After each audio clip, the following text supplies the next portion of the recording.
Today, I am joined by a wonderful and returning guest, Vera Helleman. Vera is a teacher, speaker, and founder of the Emotion Codex, a transformative body of work that restores emotions to their rightful place as a guiding intelligence in human life. Rather than seeing emotions as problems to be fixed or pushed aside, Vera invites us to understand them as precise signals that reveal how we are perceiving, interpreting, and creating our reality. Her work is built around the idea that emotions are not random disturbances, but part of a deeper energetic order. Through the Emotion Codex, she has mapped emotions into 8 distinct groups, giving people a practical framework for understanding the intelligence within their emotional responses and moving toward greater clarity, alignment, and flow.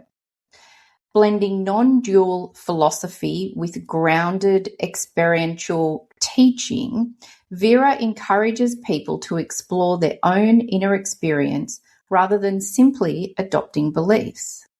Through her Emotion Mastery program, live events and writings, she helps others build emotional awareness, authenticity, and inner stability. Vera's work speaks to those who want a deeper, more conscious relationship with themselves and a more meaningful way to understand the role emotions play in life, leadership, and transformation. Hello and welcome to The True North Show. I'm your host, Megan North. I am a purpose finder, mental health professional, and guide for those ready to return to who they truly are. Here, we explore what it means to live a life led by purpose, alignment, and deeper inner truth. Through real conversations, powerful reflections, and soul-led strategies, we'll uncover the stories, tools, and insights that help you navigate life's crossroads and find your own true north. So whether you're in the middle of a transformation, seeking clarity, or just curious about what's next, you're in the right place. Let's dive in. Your path starts now. Vera, welcome back to the True North Show. I'm thrilled that you're here with me again today. Me too, actually. Thank you for having me. You are very welcome. So Vera says that your emotions aren't random at all. They're intelligent signals showing you exactly how you're creating your reality. So Vera, you describe the Emotion Codex as a living language of energy. So what does that mean, and how is it different from how we usually understand emotions? Well, first of all, most people experience emotions physically. And eventually they of course penetrate your body, but emotions start as energetically. So that is something that when we are aware of those energetic movements in a very earlier stage than when they already reach the body, you in an earlier stage also see where you are off or out of balance, or when something is happening underneath that maybe on the mental level or conscious level you didn't see before. So that is one thing. But it also means that we all know a lot about the body. We also know a lot about the mind. We are busy raising our consciousness, but emotions are still these nagging, unwelcome things that throw us off, that we want to get rid of.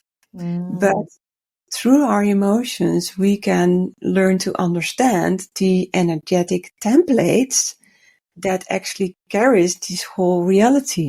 That's what I find most fascinating about our emotions. It's to a whole new and other world. Yeah.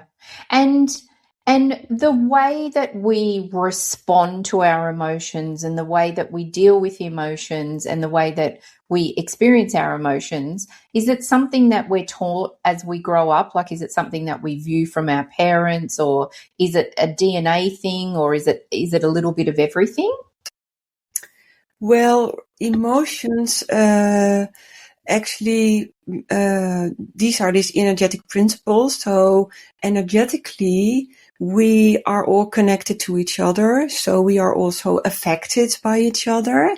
That is one thing that influences our emotions. That is just a fundamental principle of the energetic world. But emotions are also responding to what we believe. For example, when we believe that we are not good enough or we are rejected, when we hear criticism, that immediately evokes an emotion, a cramp in our system. So that is something that we can learn from our parents, because they criticize us because they criticize themselves. We learn to criticize.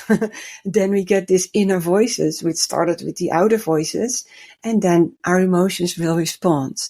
So our emotions aren't something that we inherit from our parents. It is the beliefs that we inherit that the emotions respond to, and of course the way that our parents cope with their emotions.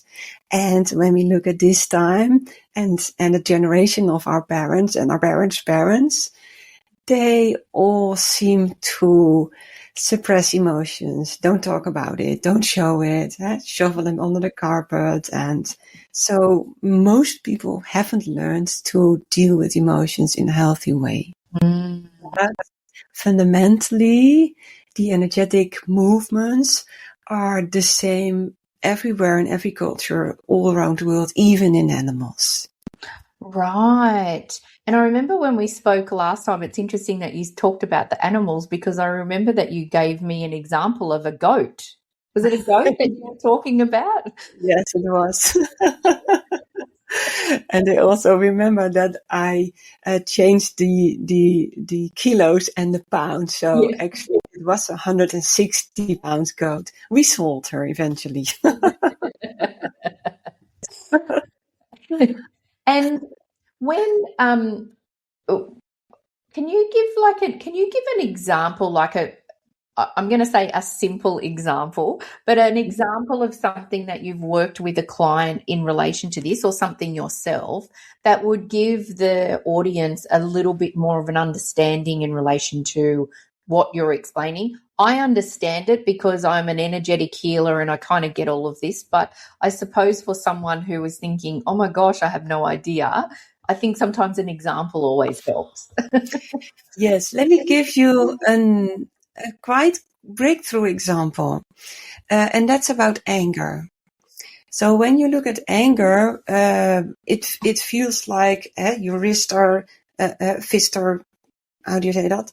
And you're clenched, and so you want to lash out to someone else. But when you look at the energetic evolvement of anger, when anger first starts, when we are getting angry, the energy actually is not an outwarding energy, it's an inwarding energy.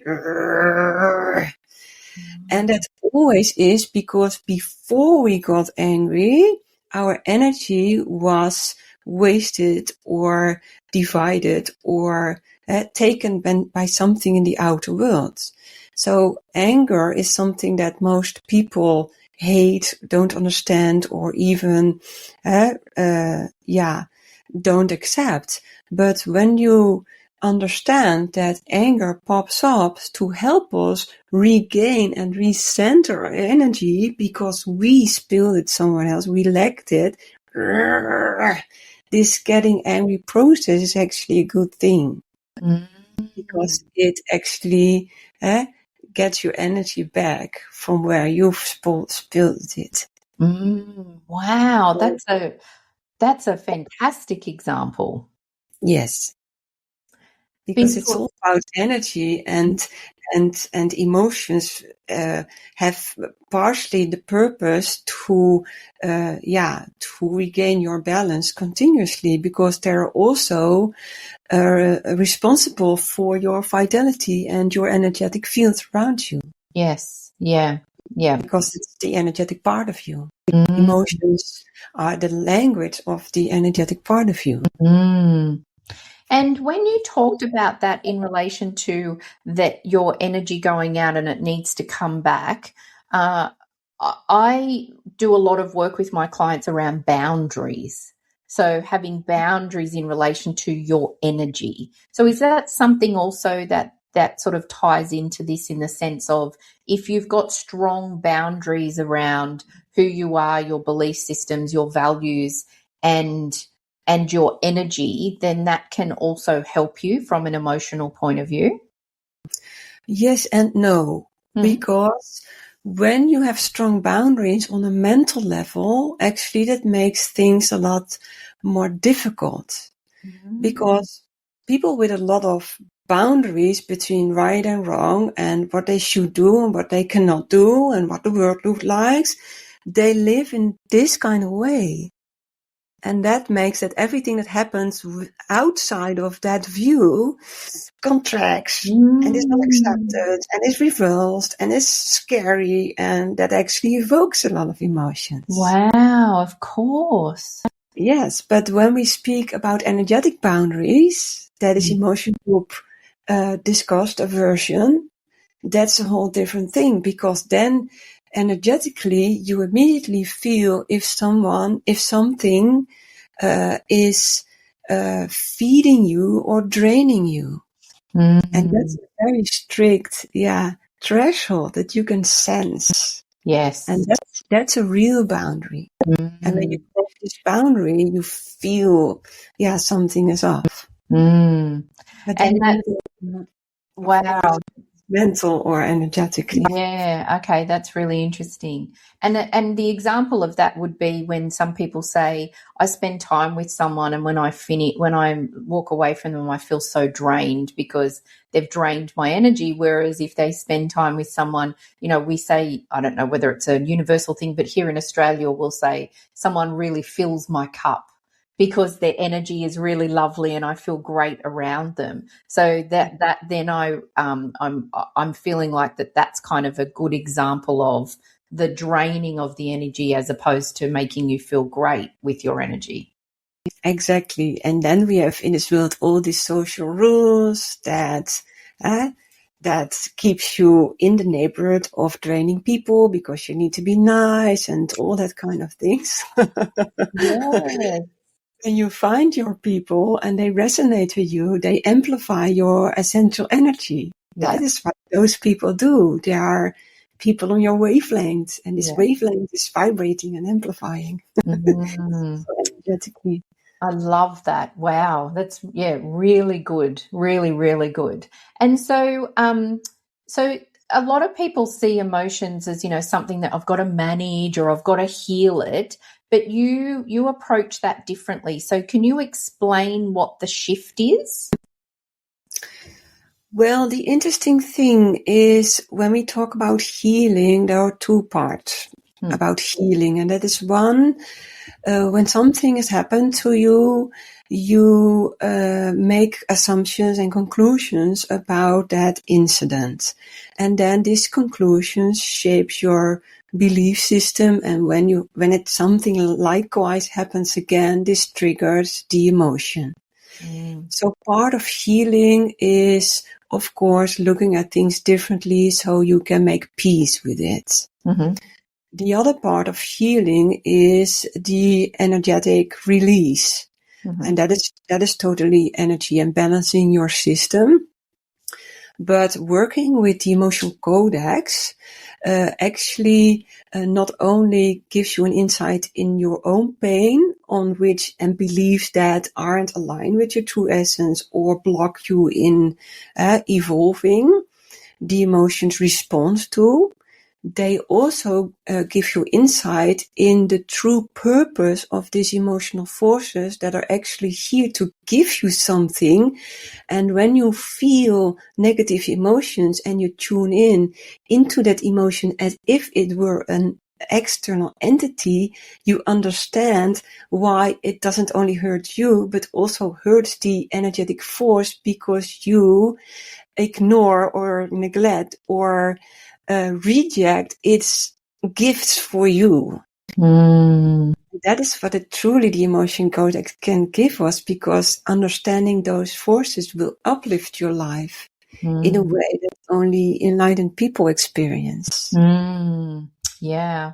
And I guess it's also for people like me who I like to understand why this is happening, or what is the gift of wisdom I'm being given. That then that the emotion codex is giving you that, I guess, the brain piece. Like it almost feels like, okay, now I understand why that's happening. I understand the gift. And then often I would imagine that it would help you to, well, understand the emotion then as well. Yes, well, you know what the thing is? I have a lot of students who also, of course, want to know why things happened, and they always dive into the story, what happened in their life and why people did some things, what message they need to get from it. And they can all caught up with those stories, and this is often a never-ending story. Mm. But the Codex gives you the energetic logic underneath it all, and that goes beyond the story. Right. So often, for example, the anger example, when I drained my energy to something, I can get angry about at that person. I can figure out why I stayed there, and on a certain level, that's important to recognize it the next time. But understanding that your emotions help you restore your balance, and then give you someone on your pathway to make you angry, actually makes it less important why this person does some things to you. Yeah. You can say, thank you for that, because I needed anger, because I needed to center again. Yeah. Yeah. It's not that black and white, but there's more to it than only the story. Yeah. And the story is a very interesting thing when we think about emotions and healing and those sort of things, because often the story is often the benefit, like what's the benefit of holding on to this emotion, or why am I feeling like that? There's usually a benefit to it. But if you remove the story, then there's no benefit in a sense, It's like, okay, well, I can't really blame the story anymore. So actually now I've got to understand what the emotion is and why it's here. Yes, actually, they all work together. I have a model that I work with often. I'm going to show it to you. This is half of the codex. Let me put it in. And I call it the God Sparkle, because these are the 4 fundamental forces on which the entire universe is built. And you see it back in everything in our lives. But just let's say this is our mind, our thoughts, this is our body, these are our feelings, and this is our consciousness. Mm-hmm.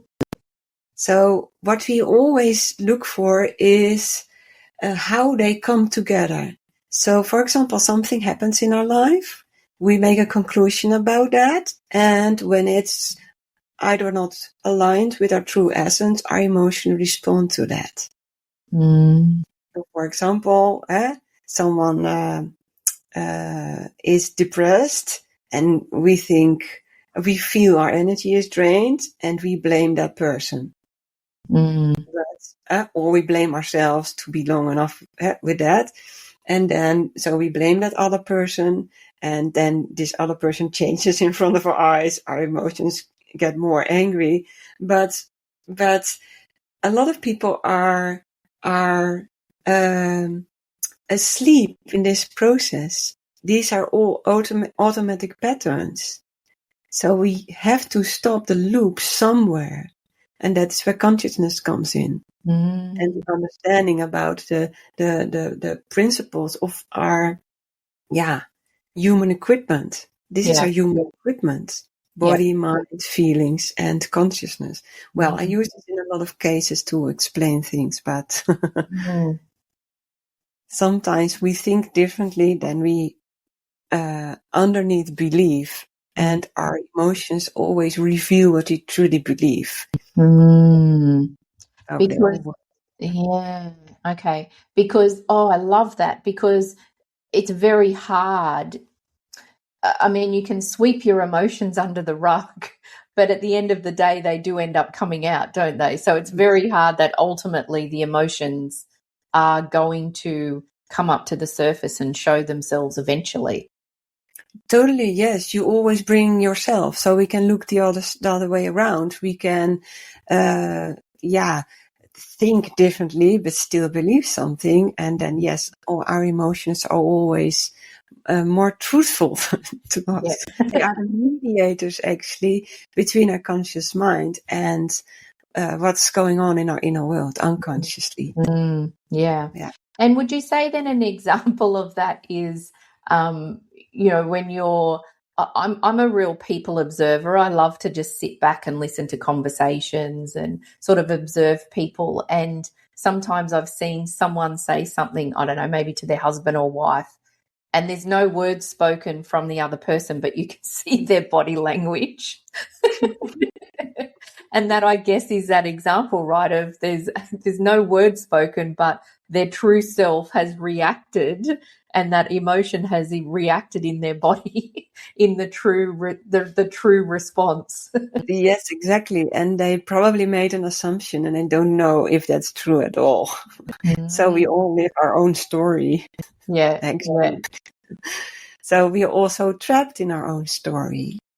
And that is why we feel sometimes negative, because we are caught up in a story, our own story. And then we try to solve it in the outer world, but we need to solve it within.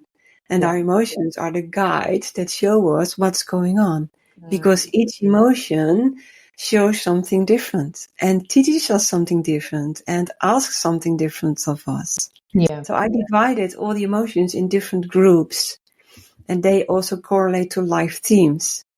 So they're actually an inner roadmap to understand life. And Okay. what you do in your life to bring the best out of your life.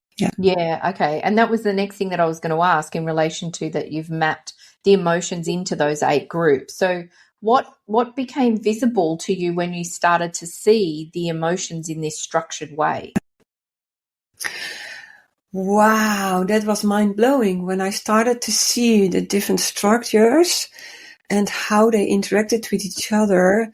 I always thought in terms of 3, the holy triangle, everything was 3, mind, body, soul, but then I started seeing that everything contains of 4 principles, and the emotions, there are 8 different emotion groups, but actually they speak in duos.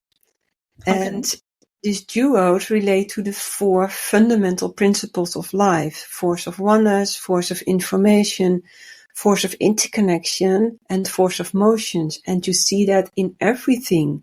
So when I started to dive into emotions, they gave me insight into the energetics and the fundamental principles that goes beyond and before all the physical world. And so when they revealed themselves to me, I saw all the magic in the world again, and that everything was based on the same principles. And so the magic in life, amplified in my perception, but also it became so much logic and understandable and relaxed because of that. And this was, from remembering our last conversation, this was like direct downloads that you received in relation to this, wasn't it? And it wasn't in English either. Yes. that was the strangest thing. It started with one huge bubble of information, and the strangest thing was that I understood what it meant, but I couldn't produce it with my mind. And that was a very uncomfortable situation, because the earth was shaking underneath me, because I saw, the universal structures and understood what it meant, but I couldn't bring it to my mind. That cost me several months. So I saw all these symbolic structures of moving energy, and my head was exploding. of puzzles. And so I started drawing all these symbols, and I started recognizing them. Hey, I know these symbols, but I don't know what I mean.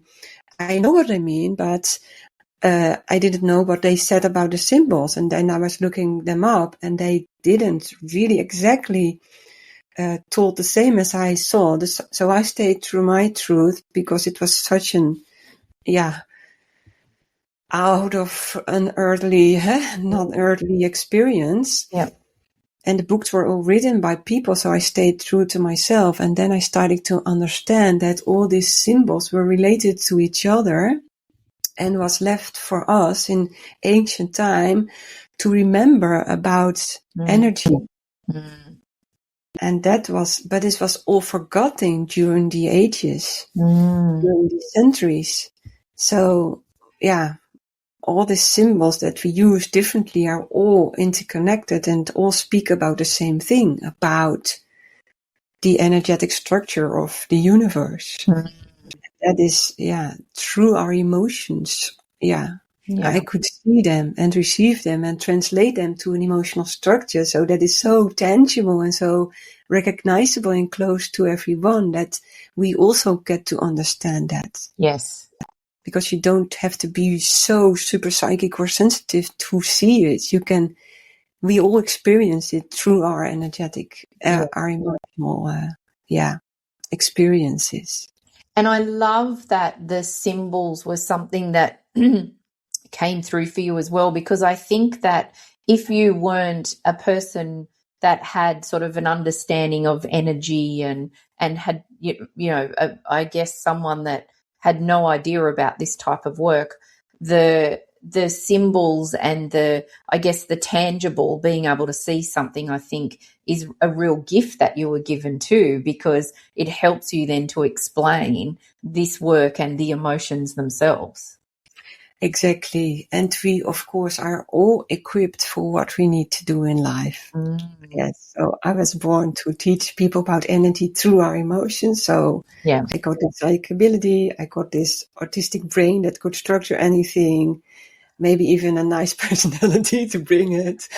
We all got the things we need to do roll out our purpose. Yes. It's beautiful. Really beautiful. And so, why do you think that so many personal and, societal problems are connected to a disconnection from feelings?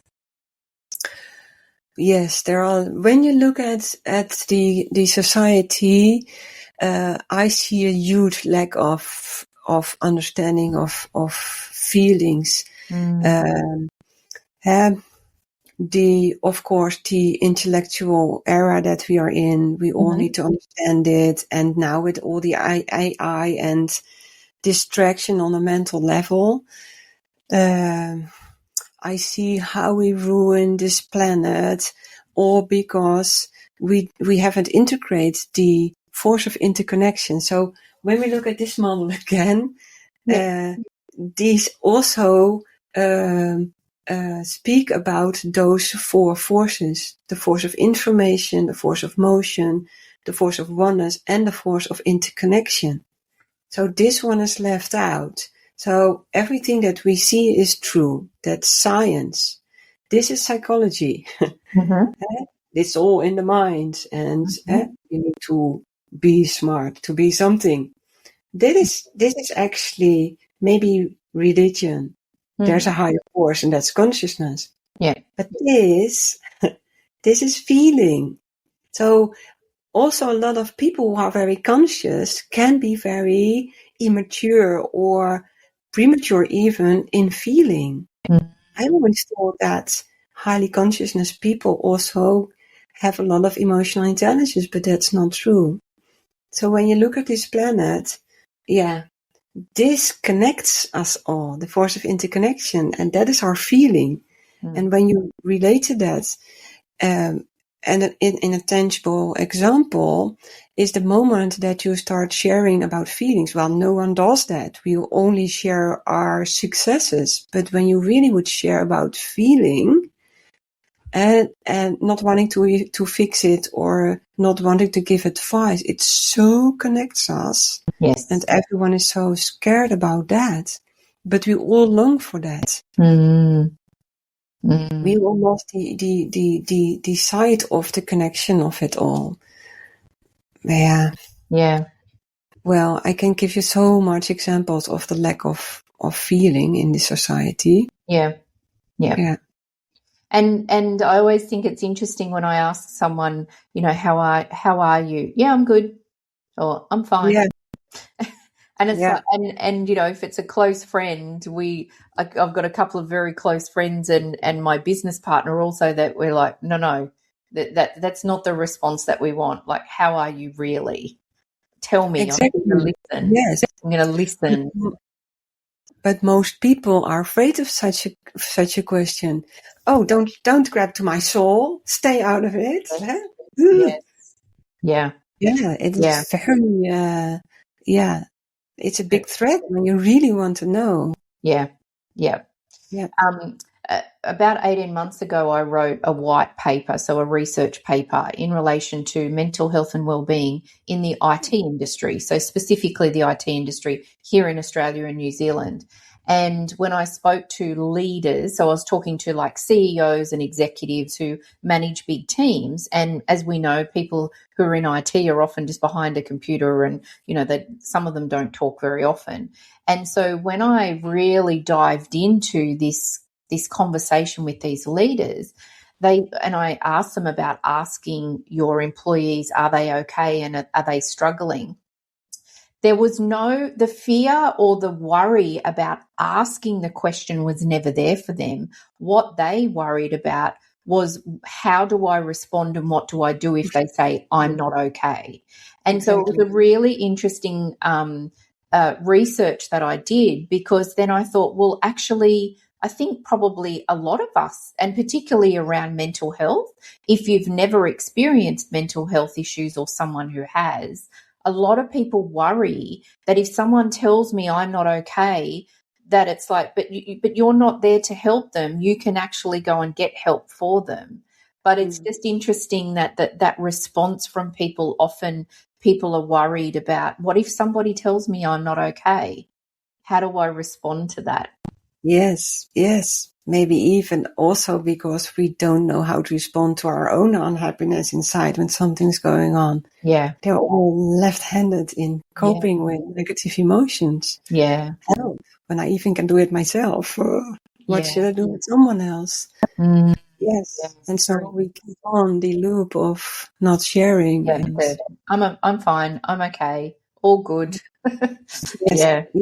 Yeah. It's all wearing masks. Yes. Yeah.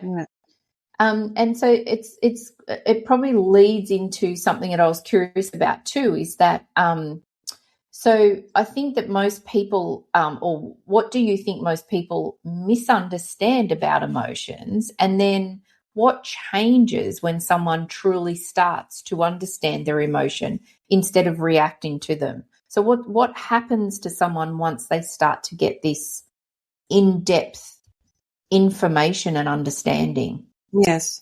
Well, first of all, when someone feels a certain way, they all get caught up in the emotion. They say, I am angry, I am sad, I am disappointed, or whatever. So there isn't a distance to their emotions. Because they're saying that they are the emotion. Is that what you mean? Yes, there's lack of understanding, and they're caught up in the story and the emotion, and it keeps on spinning. Mm-hmm. So we need to understand that we aren't the emotions. The emotions are experienced to give us advice. So we can consult our emotions instead of being driven by them. Because that always lacks consciousness when we react emotionally. Yeah. So we are emotional beings, but because emotions are our equipment. Yeah. And that is the first thing that we need to understand. Emotions are here to give us advice, so you can consult them. So we need to bring consciousness in between them. Mm-hmm. And there's a huge mathematical logic underneath emotions because they are energetic. So that is also what we misunderstand, is that the energetics of our reactions are quicker than our physical responses. Mm-hmm. So a lot of things we don't need to act out in the outer world, we can resolve in our inner world, and that changes the outcome completely. Right. Well, there are a lot of misunderstandings about emotions, but those come to my mind right now. Yeah. Mm. Emotions, a lot of people, when I started teaching about emotions, I got all these reactions on Facebook, which I use then only. How can I get rid of them? Am I going to learn a trick to get rid of them?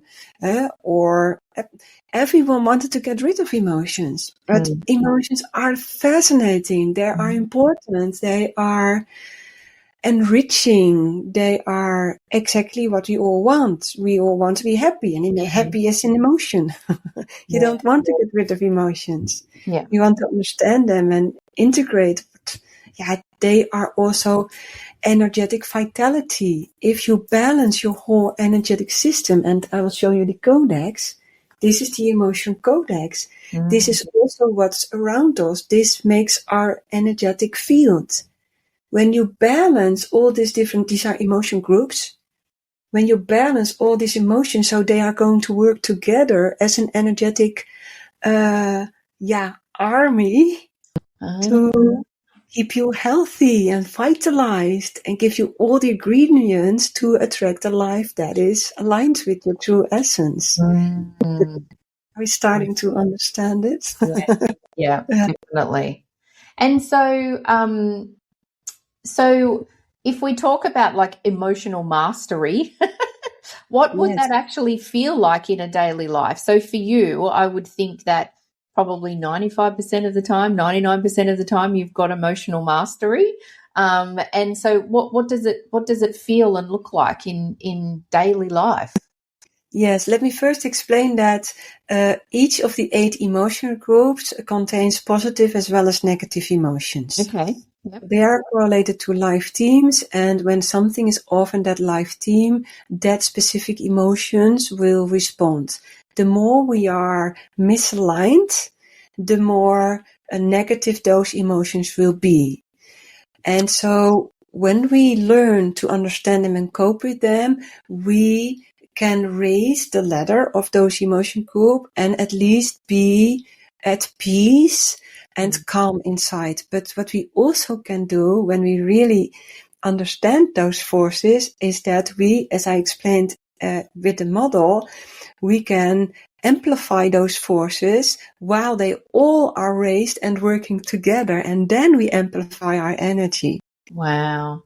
We get this attracting vibe around us, and that will give us not only unconditional love, it gives us clarity, it gives us the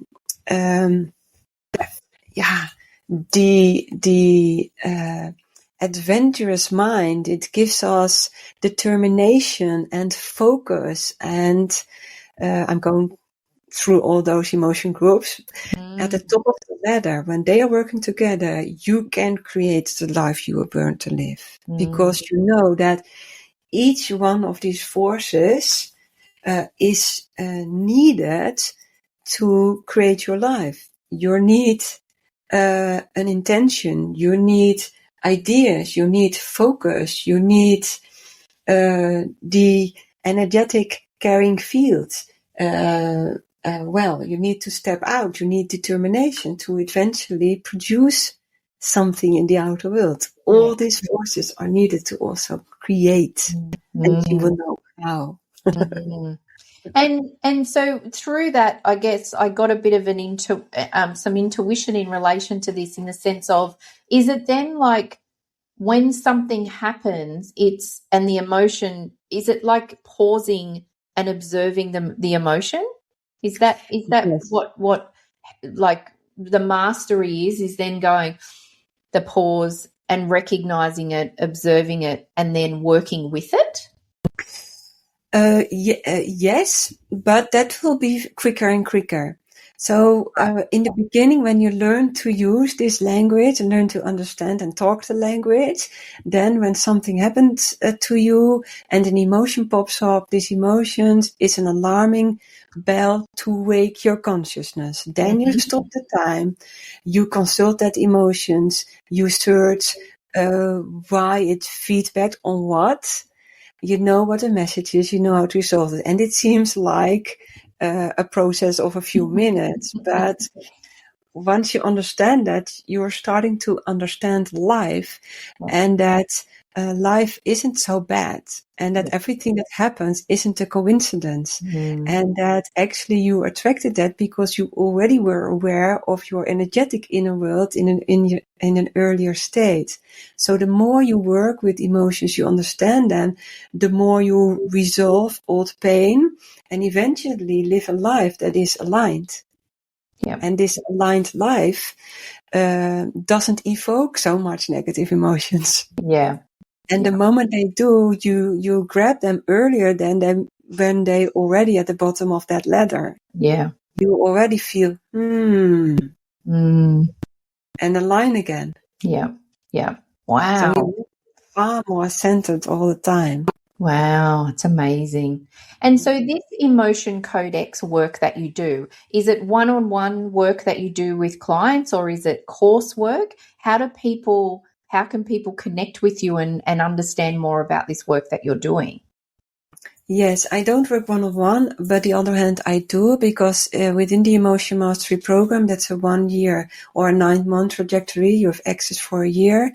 You get courses which explain each emotion group, but the courses are also a healing process in which we confront, we teach, we heal, and we uplift. Right. And during this whole process, I'm there 4 times a week in live call, so each one can ask me all personal questions. So, and those are all one-on-one interactions within the group. So you can raise your hand and have a one-on-one with me. So actually it's together with other people. So you also meet people of your own wavelength. So this is a practical platform in which, the teaching were, shaped in a way that they benefit all kinds of learning and guidance people need. Okay.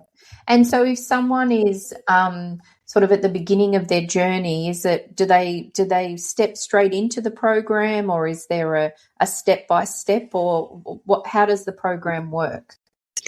Well, you can start today if you would like to, and then immediately book your call with me. Right. And there's also an onboarding tour, of course. Yes. But so everyone that is an active student within the year has access to everything, can connect with everyone. So you also learn from the stories of other people who are further in the program, or you get stories from another angle of items you already went through. So it will keep on a learning process in that way. Right. And of course, we all have our own pace in which we go through certain processes. So it wasn't suited to do in groups because that gave too much stress. But we are a group because we are in this together. Yeah. Well, And so the QR code is up on the screen. I've put it up a few times so people can go onto your website and then book a call in with you and then have a conversation. So great. Good. I wanted to ask that because I didn't want us to run out of time and then me not have asked you that question. So thank you for that. I didn't expect that. So thank you for that. Yeah. So so how does your I'm really curious about this because I talked about this in your bio. So how does your work relate to spiritual awakening or non-duality? Yes. I'm really curious about this. Beautiful question. Well, I was a former psychotherapist, so that was all about the human mind. And then I got these oneness experiences, and that actually fascinated me because when you are working on a level of psychotherapy, there will always remain scars. and emotional triggers. But what I experienced in those ones, I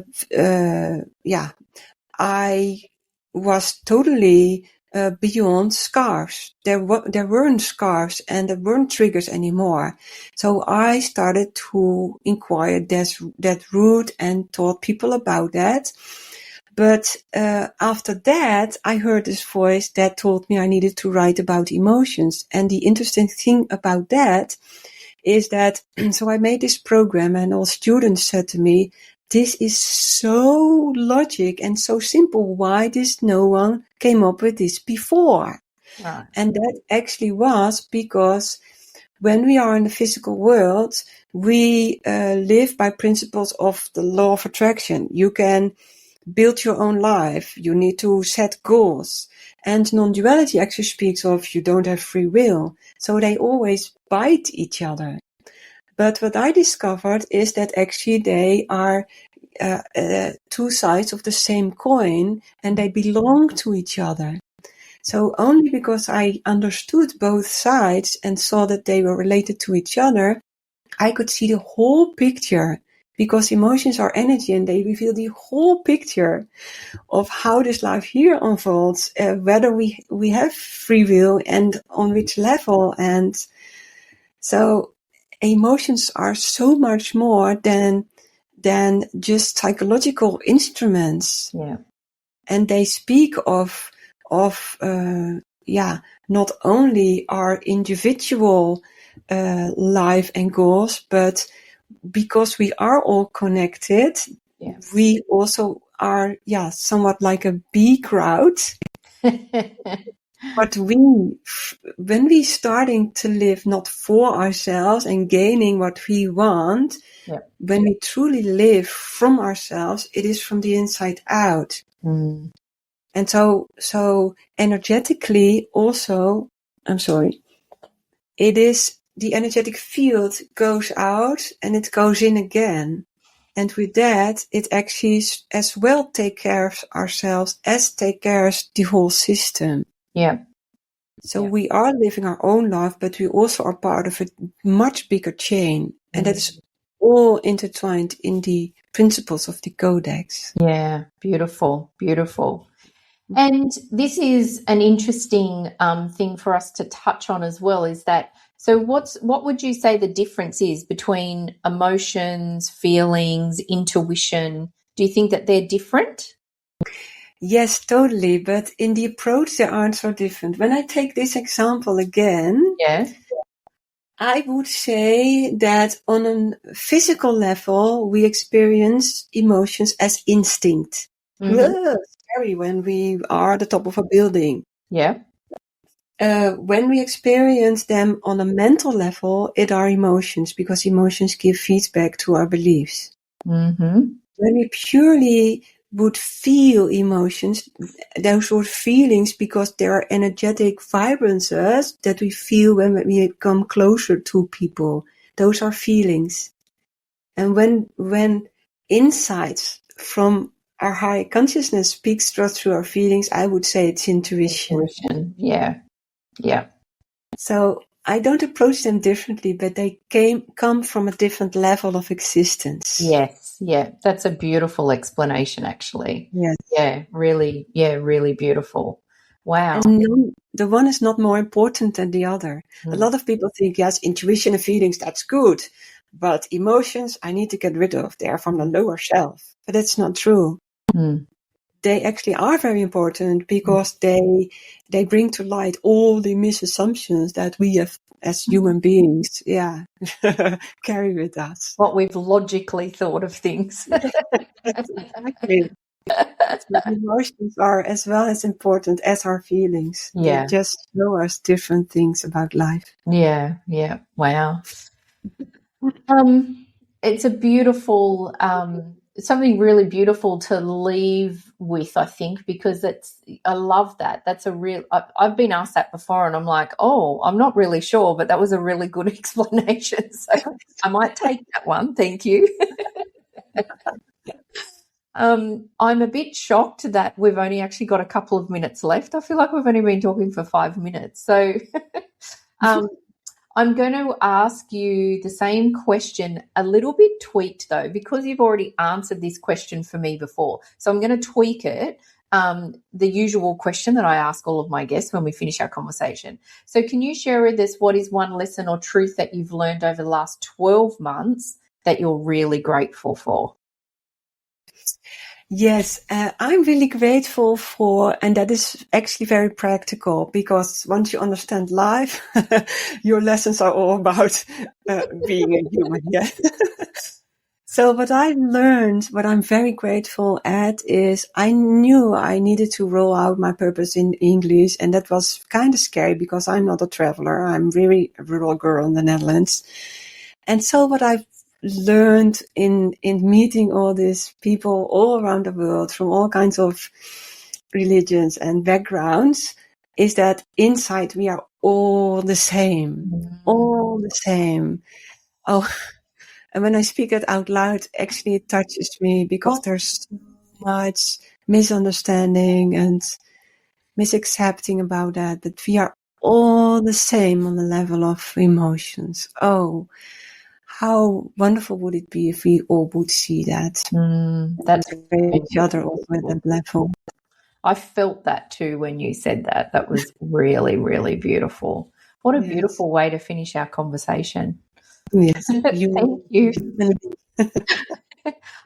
Look, I've loved our time again today. I think I feel really great. I'm very grateful that I get to spend this time with you and to just learn more about you and what you do and the incredible work that you do. So hopefully we'll have you again in another 12 months and we can hear even more about what's going on. I'll put it on my calendar. No pressure, no pressure. But thank you so much for spending this time today. Yes, I was happy to. Thank you too. Thank you. Thank you for joining me on this episode of The True North Show. I hope today's conversation brought you closer to your own sense of purpose and reminded you of the power you hold within. If this resonated with you, I'd love for you to subscribe, leave a review, or share it with someone who's also walking the path of becoming. To continue the journey, head over to megannorth.com. You'll find resources, support, and ways to work with me one-on-one. Until next time, keep trusting yourself, following your intuition, and taking one aligned step at a time. Your true north is never lost. It's just waiting for you to come home.